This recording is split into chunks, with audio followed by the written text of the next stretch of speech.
할렐루야. 네.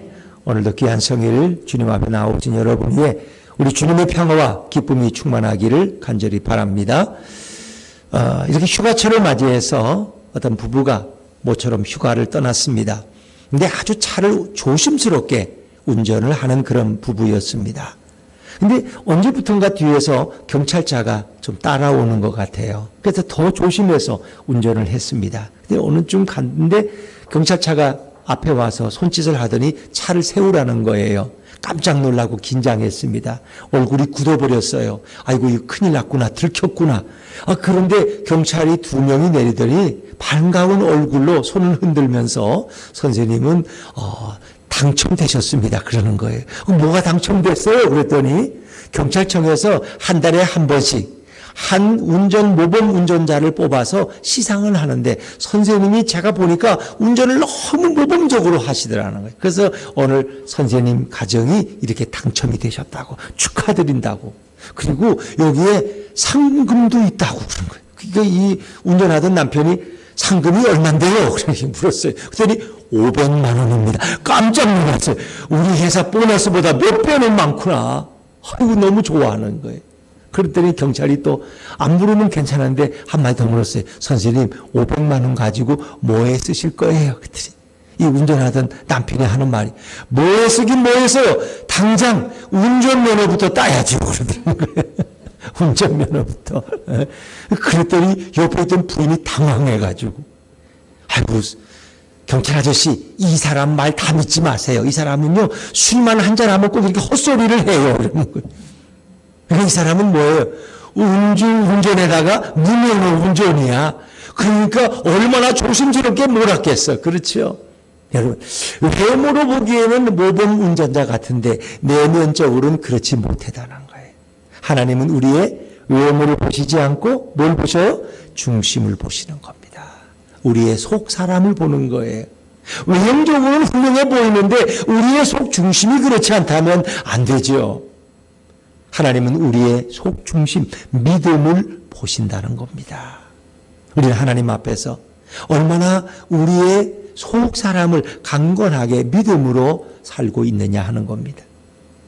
제가 어릴 때 들은 재밌는 부흥 강사님 말씀 속에 그런 게 있어요. 어떤 아주 며느리를 봤는데 지성적이고 이지적인 며느리를 봤어요. 아주 대학도 학벌이 좋아서 명문대학을 나왔어요. 근데 이 며느리가 결혼한 지 5년이 됐는데 아직도 아이가 없는 거야. 이게 왜 못 낳는지 모르겠어요. 본인들은 노력을 하는 것 같기도 한데 이 뭔가 아이가 없어요. 그래서 걱정이야. 그래서 이 시어머니가 어느 날은 바쁜 목사님을 초청을 해서 좀 와서 예배를 드려달라고. 우리 며느리가 아무래도 이게 임신이 안 되는데 좀 와서 축복기도 해달라고. 그리고는 이제 목사님이 바쁜 시간에 오니까 며느리에게 미리 당부했어요. 너는 목사님이 축복 기도할 때 아멘 아멘 하고 그 말씀을 믿음으로 받아야 돼. 그래야 너가 임신의 축복을 받을 수 있어 하고 단단히 이렇게 타일렀어요.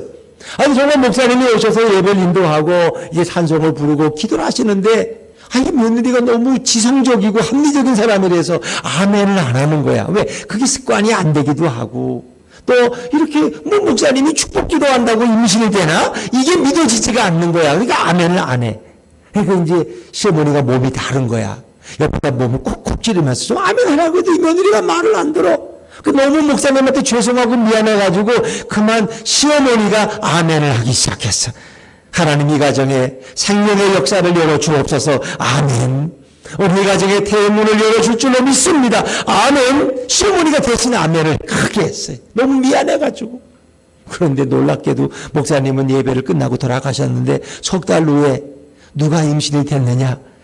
돼야 될 며느리가 안 되고 시어머니가 아멘을 많이 해서 그냥 임신이 됐다는 거예요.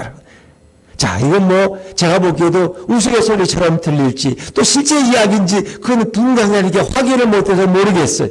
그러나 우리가 어떤 말씀이든지 그것이 하나님의 말씀이고 주의 종의 기도의 축복이라면 우리가 아멘으로 받을 때 그 말씀이 내게 믿음으로 응답될 줄로 믿습니다.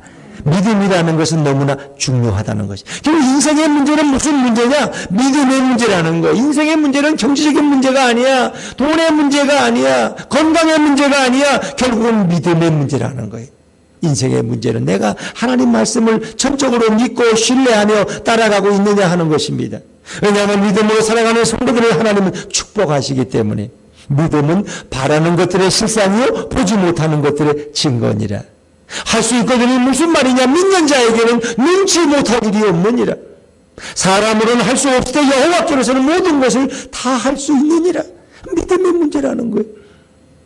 오늘 예수님께 나온 한 왕의 신하의 이야기가 오늘 본문에 소개됩니다. 그것은 갈릴리 가나라는 곳입니다. 예수님이 물로 포도주를 만든 그 유명한 동리입니다. 마침 예수님이 그 동리에 왔다는 소문을 듣고 왕의 신하는 헤로드 왕의 신하입니다. 그래서 분봉왕이라고 그러죠. 로마의 황제가 임명한 그런 주변을 다스리는 왕이 있는 그 분봉왕이에요. 예루살렘에 가면 빌라도 총독이 있지만 또 이 주변 지역을 살피는 분봉왕이 있어요. 헤롯 왕의 신하 한 사람이 예수님께 나왔어요. 그가 나온 이유는 간단해요. 우리 아들이 병들어 거의 죽게 되었는데 예수님 당신이 오셔서 좀 안수기도 해주시고 우리 아들의 병을 고쳐달라는 것입니다.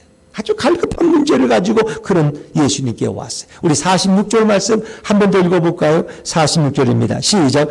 예수께서 다시 갈릴리 가나에 이르시니 전에 물로 포도주를 만드신 곳이라 왕의 신하가 있어 그의 아들이 가버나움에서 병들었더니 이 사람은 지금 가나에서 예수님을 뵙고 자기 병든 아들은 가버나움에 있는 거예요. 가나와 가버나움은 같은 갈릴리 지방이지만 약 36km 정도 떨어져 있고 가려면 성인의 걸음으로 한 8시간 정도 걸리는 꽤 먼 거리였어요. 근데 오늘 이 왕의 신하가 직접 예수님 앞에 나와서 간절히 청혼하는 것입니다. 자, 그 청혼의 내용 47절 말씀 47절 같이 읽죠. 시작. 그가 예수께서 유대로부터 갈릴리로 오셨다는 것을 듣고 가서 청하되 내려오셔서 내 아들의 병을 고쳐주소서 하니 그가 거의 죽게 되었습니다. 내려오셔서 내 아들의 병을 고쳐주소서. 아마 그 사람은 예수님께 굉장한 기대를 가지고 나왔던 것 같아요. 근데 예수님은 그러냐? 그리 급하냐? 내가 직접 가마 이렇게 말씀하시면 되는데 그렇게 하지 않으시고 48절에 좀 엉뚱한 말씀을 하셔요. 예수께서 이르시되 너희는 표적과 기사를 보지 못하면 도무지 믿지 아니하리라. 뭔가 너희는 아직도 믿음이 없다는 것입니다. 뭔가 표적과 기사를 보지 않으면 도무지 너희는 믿으려고 하지 않는다. 어찌 보면 오늘 이 왕의 신하가 예수님을 직접 자기 아들의 병의 현장에 데리고 가서 예수님으로부터 뭔가 치유를 받으려는 그 마음 속에 예수님은 불신의 마음을 깨달으신 거예요. 너희가 당장 표적과 기사를 보지 않으면 믿지 않으려고 한다. 그것은 일반적인 사람들의 불신앙을 표현하는 그런 말씀이에요. 그랬더니 이 왕의 신하가 두 번째 또 간곡하게 예수님께 뭐라고 요청합니까? 49절 말씀 49절 같이 읽죠. 시작. 신하가 이르되 주여 내 아이가 죽기 전에 내려오소서. 지금 시간에 화급을 급하는 거예요. 내가 지금 아들이 죽어가는 모습을 보고 8시간을 걸어왔는데 빨리 가지 않으시면 우리 아들이 곧 죽겠나이다. 내려오셔서 내 아들의 병을 고쳐주소서. 이 내려오라는 말이 표현이 2번이나 반복돼. 직접 저와 동행하셔서 우리 집에 가셔서 좀 이렇게 기도해 달라는 이런 간절한 요청입니다. 자, 그런데 예수님께서는 그래 알았다 내가 너와 같이 가마 하면 되는데 그렇게 하지 않으셨어요. 자, 50절 말씀을 읽어볼까요? 50절입니다. 시작. 예수께서 이르시되 가라 내 아들이 살아있다 하시니 그 사람이 예수께서 하신 말씀을 믿고 가더니 아멘.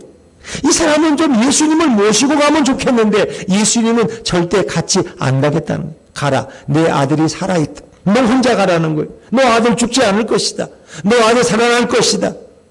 이 말씀을 믿고 가라는 것입니다.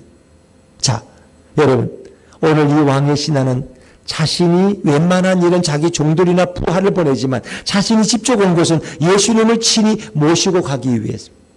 예수님이 지금 네 아들이 살았다고 말하지만 내가 8시간을 힘겹게 걸려가서 거기 보고 나면 아들이 죽어 있으면 어찌할 거야. 다시 오려면 또 8시간이 걸려. 무슨 KTX가 있는 것도 아니고 자가용이 있는 것도 아니고 뭐 나귀를 타봤자 그게 빨리 말처럼 달리지도 않고 그렇게 시간이 걸리는 거예요. 그런데 좀 같이 가시면 좋은데 왜 나만 혼자 가라 그러지? 정말 그는 예수님께만 소망을 걸고 왔어요. 왜? 얼마나 간절한 마음으로. 그가 왕의 신하고 권력과 재물이 있는 사람이니까 자기 아들의 병을 고치려고 사방으로 애써보지 않은 게 없어요. 용한 의사 다 하고 용한 약들 다 사다가 먹여봐도 안 돼요. 이제는 세상의 의학으로는 고칠 수가 없어요. 그런데 자기가 소문을 들으니까 그 예수라는 분이 물로 포도주를 만드는 기적을 행했대. 그런 분이라면 내 아들을 고칠지도 몰라. 한가닥의 기대를 가지고 온 거예요. 그분이 오서 직접 안수한다면 내 아들이 혹 나을지도 있잖아. 그런데 오늘 예수님은 너 혼자 가라. 나는 갈 수 없다는 거예요. 그러면 말만 한마디 하시는 거예요. 네 아들이 살아있다는 거예요. 자, 이거 너무한 거 아니냐? 내가 이 먼 거리를 왕의 신하의 친밀에도 불구하고 젊은 예수 앞에 왔는데 나를 이렇게 괄시할 수 있나? 다른 데 같으면 내가 여기 직접 올 사람이 아닌데 어떻게 사랑이 많다는 예수님이 이런 냉정한 말씀을 하실 수 있나? 그러면서 돌아설 때 보니까 아들의 죽음의 모습이 자기 얼굴에 멈실거립니다. 그리고 아들이 죽어가면서 괴로워하는 모습, 아버지 제발 좀 예수님을 모시고 오세요 하고 부르짖는 것 같은데 내가 빈손으로 혼자 돌아가야 되니 어떡하겠어? 내가 돌아가자마자 가족들은 예수님 모시고 왔느냐고 거기 한가닥 희망을 걸고 있는데 내가 예수님을 모시지 못하고 혼자 가면 우리 아내가 얼마나 실망할까? 우리 가족들이 얼마나 낙심할까? 정말 이 결국 왕의 신하는 예수님의 거절에 어떻게 해요? 예수님을 모시지 못하고 혼자 터벅터벅 가버나움으로 내려가게 되었다는 거예요. 자, 오늘 우리가 볼 때는 이렇게 내려와 달라고 부탁하는데 예수님이 왜 이렇게 냉정하게 거절하셨을까? 한 번쯤 좀 같이 가주시면 좋잖아. 얼마나 다급하면 그렇게 부탁할까? 근데 오늘 50절 후반절에 보니까 결국 이 사람이 예수님의 말씀을 믿고 갔다는 거예요. 어떻게 이 사람이 그 예수님의 말씀을 믿는 믿음이 어디서 생겼을까? 예수님을 모시고 가야 뭔가 되리라고 생각했던 그가 예수님의 말씀을 믿고 갔다고 성경은 표현한다. 어떻게 없던 믿음이 갑자기 이 사람에게 생겼을까? 이 사람은 태어날 때부터 믿음이 좋은 사람인가? 아니면 부모가 원래 예수를 잘 믿는 사람이었는가? 어떻게 이런 믿음이 생겨서 그가 말씀을 믿고 돌아갔을까? 우리는 이런 의문을 가지고 오늘 이 성경을 다시금 깊이 묵상해 보기를 원합니다. 하나님이 처음 우리 인간을 창조했을 때 하나님 우리를 너무너무 사랑하셨어요. 당신의 형상대로 우리를 만드셨어요. 그리고 지음받은 인간들도 우리 하나님을 너무너무 신뢰하고 너무 하나님을 사랑하고 하나님에 대한 전적인 믿음을 가지고 있었어요. 오죽했으면 인간들은 어느 정도 하나님을 믿느냐, 파도로 내주를 쏜다고 해도 믿을 정도로 하나님을 전적으로 신뢰했어요. 하나님의 명령은 불순종이라는 게 없었어요. 모두가 다 순종이에요. 의심하지 않았어요. 이런 부부도 이렇게 처음 만났을 때는 남편은 아내를 내가 믿어주겠다고. 우리 아내가 무슨 말을 해도 믿을 거야. 또 아내는 남편을 절대적으로 신뢰할 거야 라고 생각할 거예요.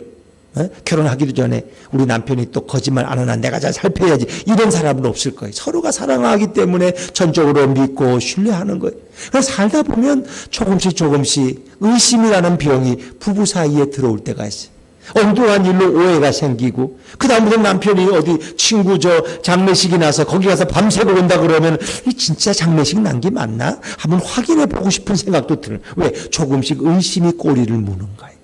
근데 인간들도 마찬가지예요. 이게 시간이 지나다 보니까 하나님에 대한 조금씩 의심이 생겼어. 다른 건 다 먹는데 이 동산 중앙에 있는 이 선악과만은 먹지 말아라. 이거 먹으면 큰일 난다. 절대 먹지 말아라. 근데 그게 좀 의심, 하나님 말씀이니까 했지만 뱀이 와서, 사단이 와서 유혹하는 거예요. 왜 선악과 먹지 말라 그러지 않았냐? 선악과를 먹으면 눈이 밝아져서 하나님처럼 모든 걸 다 보게 돼. 모든 세상의 지식을 다 알게 돼. 그러니까 하나님처럼 될까봐 하나님이 겁이 나서 그거 못 먹게 하는 거야. 너 그거 몰랐지? 그래 마음이 움직이는 거야. 유혹을 받으니까. 맞아. 선악과만 먹으면 소용이 없을 것 같아. 저것만 먹으면 내가 하나님처럼 되면 얼마나 좋을까? 그래서 인간이 교만한 마음이 생겨서 하나님의 말씀을 어기고 선악과를 따먹는 순간 인간에게 죄가 들어오고 타락이라는 것을 경험하게 되고 하나님을 더 이상 신뢰하지 않게 되었어. 하나님의 말씀을 더 이상 믿지 않게 되었어. 인간들은 그때부터 불행한 존재로 전락하기 시작했어요. 하나님의 말씀을 믿지 못하니까 이제는 자기 인생의 경험이나 자기의 지식대로 살아가니까 그것이 결국은 멸망에 이르는 길이 되고 예수님을 모르는 길이 되어버렸어. 하나님께만 아니라 인간관계에서도 서로 의심하기 시작했어. 통업을 해도 결국 의심하고 속이다가 서로 기분 나쁘게 갈라지게 되고, 부모들도 서로 신뢰하고 결혼했지만은 살다 보니까 다 불신이 생겨서 결국은 서로 원수처럼 여기고 헤어지는 그런 안타까운 일들도 우리가 보잖아요. 왜? 마귀가 부부 사이에 의심을 심어넣어주는 거야. 불신을 심어주는 거야. 자꾸 오해하게 만드는 거야. 이것이 신앙의 세계에도 존재한다는 거예요. 하나님을 어떻게 믿어? 가만 목사는 하나님 다 믿나? 기도하는 장로님은 다 믿는 것 같아? 다 겉으로 보여 속은 안 믿을 거야. 나도 마찬가지. 어떻게 죽었던 예수가 부활하고 우리와 함께 계신다는 그 목사의 말을 어떻게 믿어? 사람들의 마음에는 믿음이 의심으로 변해가는 거야. 자꾸 불신하는 거야. 자, 이래서 인간들은 서로 속이는 관계가 되고, 그리고 결국은 지옥으로 떨어지는 그런 불행한 존재가 돼버리고 마는 거예요. 사랑하는 여러분, 오늘 왕의 신하는 아들의 문제를 혹 예수께 가면 그가 고쳐줄 수 있다는 기대감을 가지고 왔어. 그 예수가 아들이 살아있는 동안에 직접 가서 안수하고 기도하면 혹 내 아들의 병이 나은다는 그런 기대감이 있었어. 그런데 예수님이 갈 수 없다는 거예요. 가지 않겠다는 거예요. 마지막 걸었던 기대가 허물어질 때 그 왕의 신하는 얼마나 마음이 아팠을까. 그러나 예수님은 한마디 하셨어요. 내 아들이 살아있다. 내 아들이 살아있다.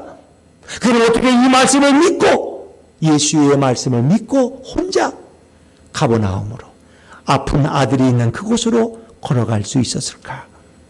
어떻게 그가 믿게 되었을까? 여러분, 믿음은 어떤 거예요? 내가 믿습니다 한다고 믿음이 생깁니까? 믿음이 믿어집니까? 안 믿던 것이 믿습니다 한다고 되는 게 아니에요. 믿음은 누가 주시는 거예요? 하나님이 주시고 예수님이 주시는 거예요. 믿음은 하나님의 선물이고 예수님의 선물이에요. 똑같이 성경 공부를 해도 어떤 사람은 물론 여러 가지 선입관이 있지만 자기는 그 말씀이 믿어진대. 근데 어떤 사람은 안 믿어진대. 자기는 죽어도 못 믿겠대. 그러니까 그게 노력한다고 믿어지는 게 아니야. 그 마음속에 깨달을 수 있는 은혜를 주시고 그런 영적 지식을 부어주셔야 되는 거야. 그래서 믿음은 하나님의 선물인 줄로 믿습니다. 이게 중요한 거예요. 그 예배에 이렇게 한번 나오고 참 이렇게 더운데 휴가철에 이게 예배 나오는 것도 쉬운 일이 아니에요. 여러분이 믿음이 있으니까 나오지. 이 믿음이 없으면 이거 뭐하러 나와, 더운데. 또 오늘 예배 드리지 말라고 자꾸 방송엔 그러는데, 그 더운데 뭐하러 가. 이런 마음이 자꾸 있는 거예요. 그래서 이 믿음은 하나님의 선물이다. 태어날 때부터 믿음이 좋은 사람은 없어요. 또 어떤 사람은 이렇게 믿음이 좋은 것처럼 보이면 저 사람은 귀가 얇아가지고 남의 말을 원래 잘 들어. 그러니까 목사님 말씀도 잘 듣는 거야. 그냥 잘 속기도 해줘서 사기도 당하고 귀가 얇은 사람으로 치부하게. 근데 아니에요. 믿음은 하나님이 주시는 거예요. 성령의 선물이라는 것입니다. 오늘 예수님께서는 그 왕의 신하의 마음속에 믿음을 부어주신 거야. 믿음을 선물로 주신 거야. 그래서 그가 믿을 수 없는 상황에서 믿게 되었다는 거예요. 예수님이 거기 안 가시고 여기 계셔서 저 멀리 36km 떨어진 곳에 내 아들을 위해서 선포해도 역사가 일어날 것을 그럼 믿게 되었다는 거예요. 예수님께서는 왕의 신하가 어떤 표적이나 기사를 보아야 믿는 자가 아니라 말씀을 믿고 나아가는 자가 되기를 원하신 줄로 믿습니다. 어떤 사람들은 꼭 기적을 봐야 돼. 그래서 누가 옆에서 병고침 받았다.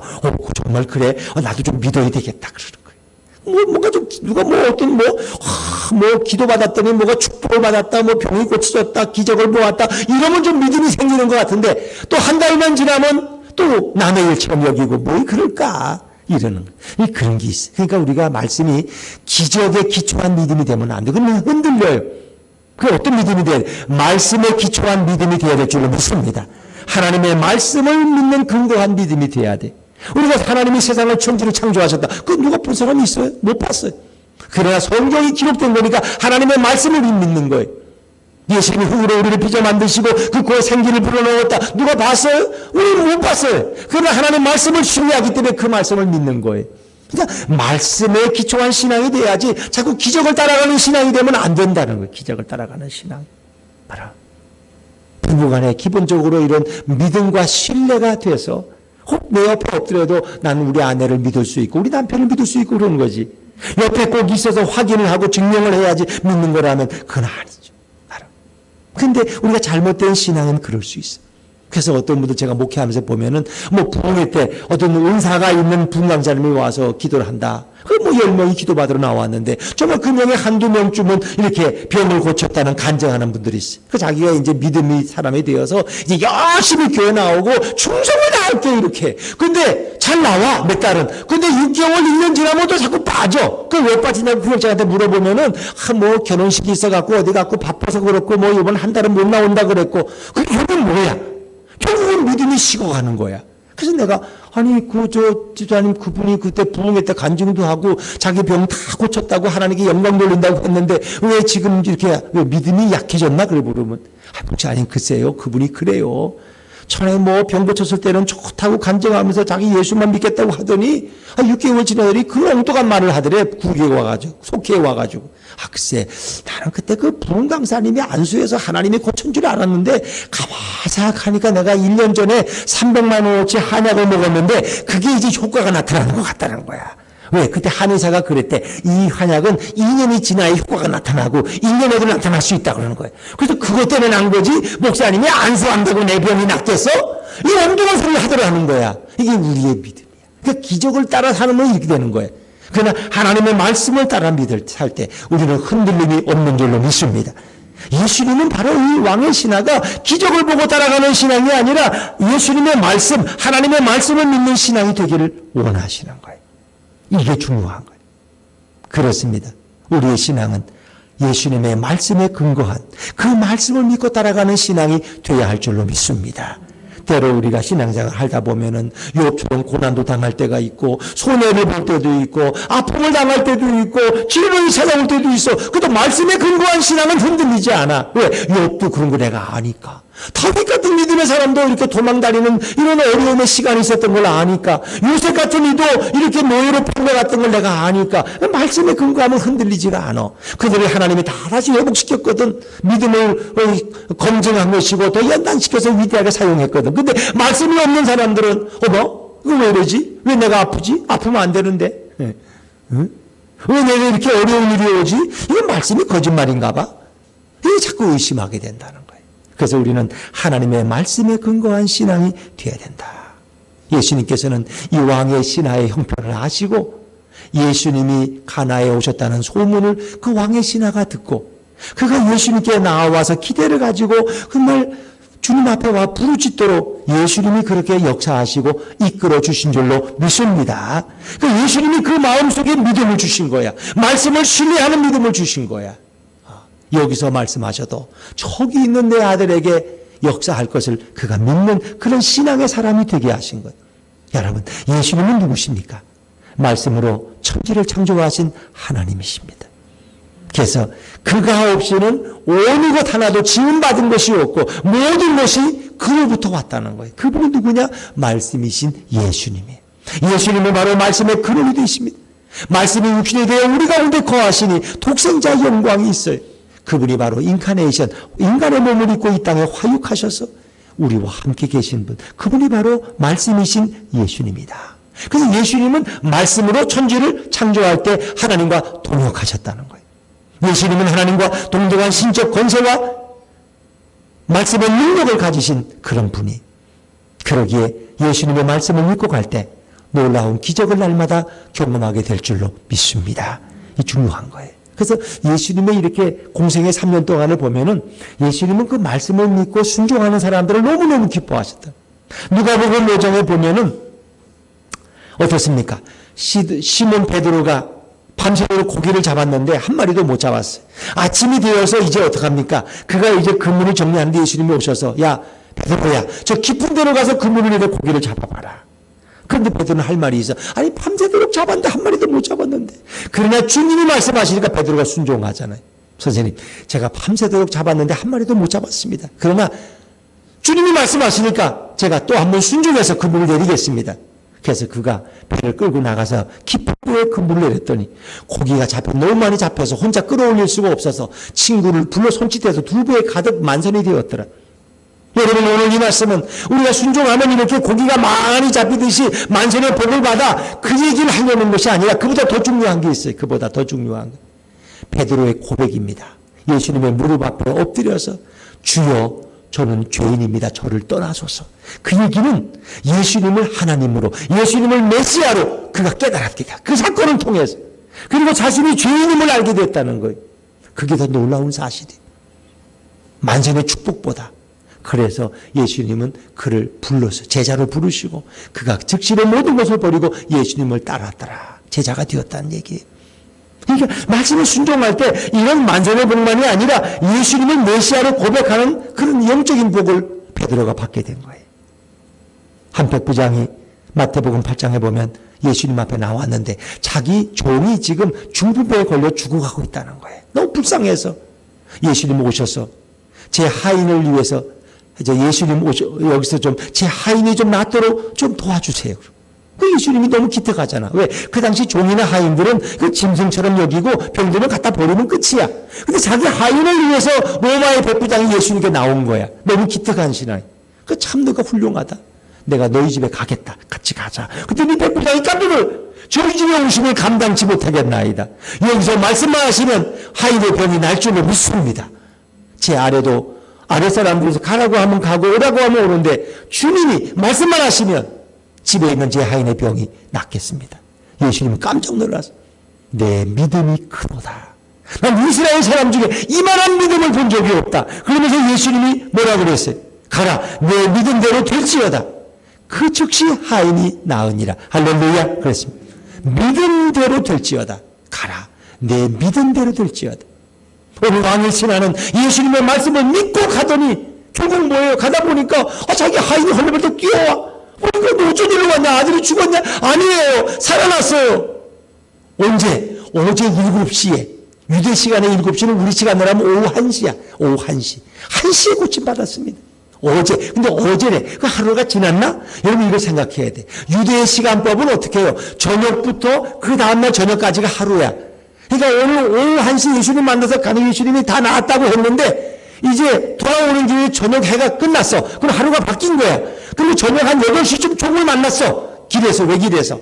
그러면 어제 그게 7시가 되는 거야. 오후 1시. 그러니까 그건 하루란 개념이에요. 우리도 보면 이제 오늘 1시에 만났고 저녁 8시에 종의 말을 듣게 되는 거예요. 할렐루야. 얼마나 기뻐.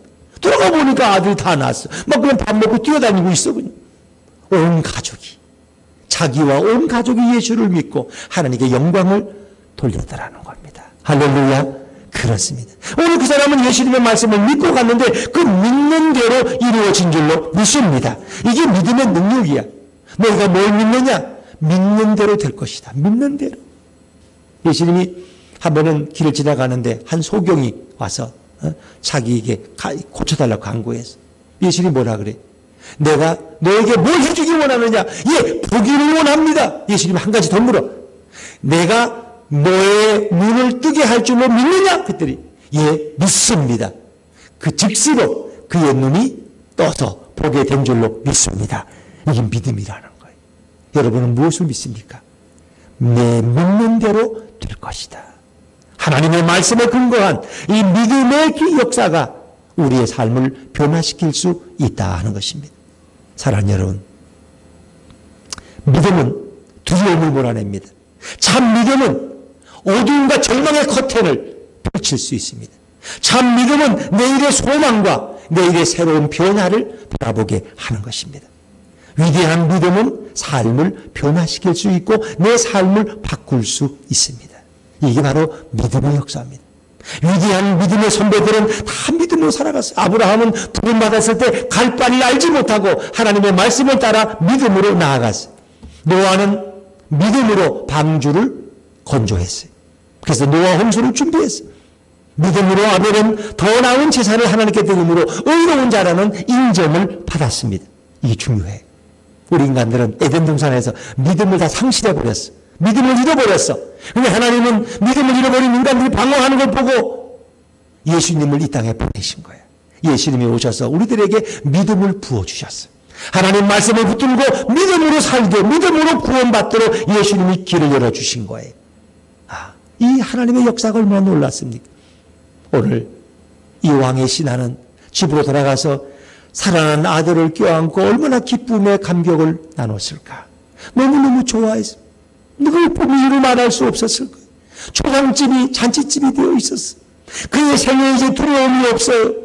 예수님의 말씀으로만 살면 뭐든지 이룰 수 있다는 확신 가운데 그는 흔들림이 없다는 거예요. 그런 믿음으로 말씀을 붙들고 살아가는 아름다운 인생이 되었고 그의 삶은 간증하는 존재가 된 줄로 믿습니다. 그래서 성경에 보니까 믿음은 들음에서 나며 들음은 그리스도의 말씀으로 말미암는다 그랬어요. 믿음은 말씀을 믿고 따라가는 것입니다. 그러면 하나님이 반드시 그의 인생을 책임진다는 거예요. 저에게도 그런 작은 사건이 하나 있었어요. 제가 지금은 이렇게 나이가 들고 살이 쪄서 그렇지만 제가 젊을 때는 그래도 좀 잘생겼다고요. 제가. 근데 제가 신학교를 이제 갓 졸업하고 나이 한 27살쯤 됐을 것 같아요. 근데 이제 어디 목회지를 가야 되는데 서울에서는 저를 오라는 데가 없어. 한 군데 설교를 하면서 했는데 저 반포 터미널 있는 교회 근데 연락이 안 와. 그래가지고 나는 가족도 있고 결혼도 했는데 이제 어떻게 하면 좋으나 그러고 있는데 내 아는 전도사님이 저 해남에서 목회하는 분이 있는데 전도사님 여기 해남에 자리가 하나 났는데 여기로 오시고 싶으면 오시라고. 그래서 한번 설교를 하시면 그 다음에 오실 수 있다 그래. 그래서 제가 이제 갈 데가 없으니까 그래서 이제 글로 갔죠. 서울 반포터미널에서 버스를 타고 7시간 가게 되는데 이제 광주까지 한 3시간, 거기서 또 강진까지 1시간 반, 강진에서도 성전까지 또 30분, 성전에서 또 가다가 계곡면 모든리 그 방앗간 앞에서 또 10분 만에 내려가지고 또 한 10분을 걸어서 가는데 그 넓은 말 흑설산 밑에 시골 초등학교가 하나 있고 초등학교 옆에 좀 떨어진 곳에 교회가 하나 딱 있는 거예요. 그 십자가 종탑이 보여. 제가 거길 걸어갔어요. 겨울에 1월달에 추운데 교회 갔더니 교회가 이렇게 모든 교회라고 이름이 있는데 현관문을 들고 들어갔더니 천장이 없어. 날래가 버려서 해남이 바람이 워낙 세거든. 그 들어가니까 이제 예배당은 천장이 있는데 거기는 그 신발장 있는 거기는 천장이 없어. 그리고 들어갔어. 그리고 이제 기다리는 교인들이 이제 하나씩 이렇게 오는데 뭐 겨울에 추우니까 막 이렇게 그냥 옷도 두껍게 입고 오시는데 꼭 산적들이 내려오시는 것 같아. 꼭 산에서, 흑석산에서. 그리고 한 10대분이 이렇게 오셔서 이제 그때 불을 막 떼는데 장작에다가 난로를 연기가 또 얼마나 차는지 그게 장작이 마르지 않고 또 젖어가지고. 그리고 설교를 했어. 그리고 이제 사택이라고 보여주는데 사택에는 이렇게 흙으로 만든 주방. 이게 문도 없고 들어가면 이 진흙 바닥. 그 이제 불 떼가지고 이렇게 하는 이제 그런 주방이고. 화장실에 좀 가려니까 화장실은 이제 이쪽 교회 쪽은 아니고 저쪽 논 쪽으로 있는데, 그게 또 물이 없어. 그냥 거기서 그냥 이렇게 해결을 해야 돼. 야, 이 가족들 데리고 여기 온다는 게 쉽지 않겠다. 설교를 하고 이제 했는데, 거기서 장로님이 한 분 계시더라고. 연세든 장로님이 오토바이 타고 해남읍에 사시는 분들이 오셔. 전사님 우리 교회 오시면 좋겠다고. 그 이제 생각해 보시고 연락을 달라고. 그래서 제가 이제 해남읍에 나가면 거기 해남읍 교회가 큰 교회인데 역사가 있는 교회인데 그 전도사님이 제 동기예요. 근데 그 지금 군대를 안 갔다 와서 먼저 졸업하고 거기 전도사로 일하는 거예요. 전담 전도사. 근데 그 집에 가서 좀 자고 가라 그래서 거기 이렇게 누워 있는데 이건 아무래도 이건 믿음으로 갈 게 아니야, 이건 어떻게 그런 교회 어떻게 아내를 데리고 이렇게 가서 제가 이제 신학교를 또 이렇게 대학원을 다닐 건데 그러면 아내가 혼자 거기 어떻게 있어? 참 걱정이 되더라고. 그래서 결정을 못하고 이렇게 막 하다 보니 잠이 안 와. 제 일생의 가장 중요한 결정인데. 그래서 하다 보니까 4시인데 땡그랑하고 해남읍교회 종소리가 들리는 거야, 그때는. 그래서 종소리를 들으면서 문득 제 마음속에 하나님의 음성이 들려오는 것 같아. 이영모 목사야, 너 계곡 모동교회 갈 수 있겠냐? 저 자신 없어요. 자신 없어요. 그 화장실 문도 없는 교회 어떻게 가서 거기서 대변 소변을 어떻게 묻고 그거 어떻게 살아요? 천장도 없는 교회 가서 어떻게 목회래요? 자신이 없어. 자신이 없지. 내가 그럴 줄 알았다. 그러면서 다시 주시는 말씀이 너 졸업식 할 때 부르는 노래가 있지. 너 어떤 찬송 불렀냐? 그래서 가만히 생각해 보니까 부름받아 나서니 몸 어디든지 가오리다. 그 다음은 뭐냐? 악을 골짜기들에도 복음 들고 가오리다. 그래. 그 믿음으로 가는 거야. 너 그래도 여기 올 수 있겠니? 제 마음에 아무리 생각해봐도 부름받아 나서니 몸 어디든지 간다 그랬는데 어떻게 골라 갈 수가 없잖아요. 그때는. 그래서 제가 믿음으로 가겠습니다. 그랬더니 그래 알았다. 하나님 말씀하시는 거예요. 그리고 제가 올라가자마자 일주일 만에 짐 싸가지고 내려왔어요. 목회를 시작했어요. 일주일 만에. 뭐 뒤도 돌아보지 않고. 또 우리 아내가 또 해남 간다니까 자긴 경상도 사람인데 해남은 가보지도 않았지만 또 잘 따라와서 또 그냥 그렇게 해서 거기서 목회를 시작하고. 지나가 보면은 그 참 어려운 결단이었지만은 저게 하나님이 믿음을 주려고 결단하게 하셨는데 그러니까 그때 하나님이 그걸 귀하게 여기셨어. 오늘 제가 이렇게 여기서 또 예수품교회 이 훌륭한 성도들 앞에 설교하게 된 것이 다 그때 하나님이 잘 봐서 그런 것 같아. 내가 보니까 순종하고 갔다 온 거를 하나님이 이쁘게 보신 것 같아. 여러분들 어떤지 모르지만 저는처럼 행복한 목사가 어디 있어요. 이렇게 귀한 분들 모시고 예배드리고 또 이렇게 젊고 늙지도 않는 아내와 함께 사는 이런 행복한 목사가 어디 있겠어요. 제 아내 옆에 가면 그냥 커피 냄새만 나. 그냥 얼마나 행복한 줄 몰라. 저는 그냥 커피 향기를 맡아가지고 우리 사람은 늙지도 않아. 그냥 그래. 그래서 제 동기들을 보면은 저를 다 부러워요. 제 선배들도. 왜? 65세 되면 일찍 자원은퇴 하시고 있는데, 이 목사는 이제 목회가 시작입니다. 개척해가지고. 70까지 건강하는 목회하니 얼마나 부러워하는지 몰라요. 그래서 제가 가만히 돌아보면서, 내가 잘난 것도 없고, 뭐 잘하는 것도 없는데, 그래도 그때 아무것도 모를 때 그냥 믿음으로 순종한 거, 그 해남 시골에 흑사산 밑에 그 교회 간 길, 주님이 기쁘게 여기셨나. 내가 그 말씀을 믿고 믿음으로 간 것, 늘 그렇게 뒤돌아보며 생각합니다. 우리가 말씀을 믿음으로 받아들이고 그 말씀을 의지하며 살아갈 때 주님은 기뻐할 줄로 믿습니다. 마지막으로 무디 목사님을 어떤 평신도가 찾아왔어요.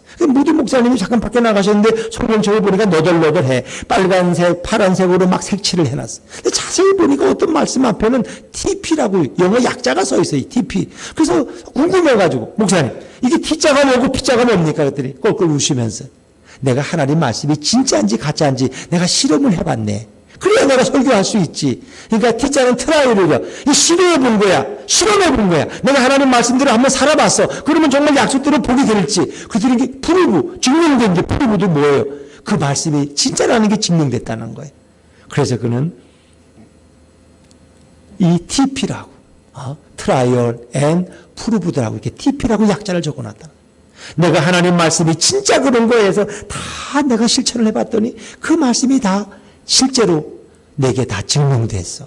그래서 나는 이제 자신있게 누군가에게나 하나님 말씀을 믿고 이대로 순종하면 당신 복받고 구원받는다고 말할 수 있는 거야. 이렇게 말하더라. 그렇습니다. 오늘 이 왕의 신하 예수님이 그 마음속에 믿음을 심어주셨는데 그런 예수님의 말씀을 믿고 가더니 놀라운 간증의 사람이 되고 놀라운 기적과 축복의 사람이 되었습니다. 아들이 고침받고 자기와 온 가족이 다 믿고 구원받고 두고두고 예수님의 은혜를 간증하며 그런 이제 왕의 신하가 아니라 예수님의 신하가 된 줄로 믿습니다. 그런 흔들리지 않는 신앙, 말씀을 믿고 의지하며 나아가는 신앙이 되니까 두려움이 없었어요. 우리 예수품교회 저와 우리 온 성도님들은 하나님의 말씀을 굳건히 믿고 그 말씀을 믿음으로 오늘도 두려움이 많은 세상 가운데서 두려움 없이 담대히 주님과 동행하는 하나님의 성도들이 다 되시기를 주의 이름으로 축원합니다.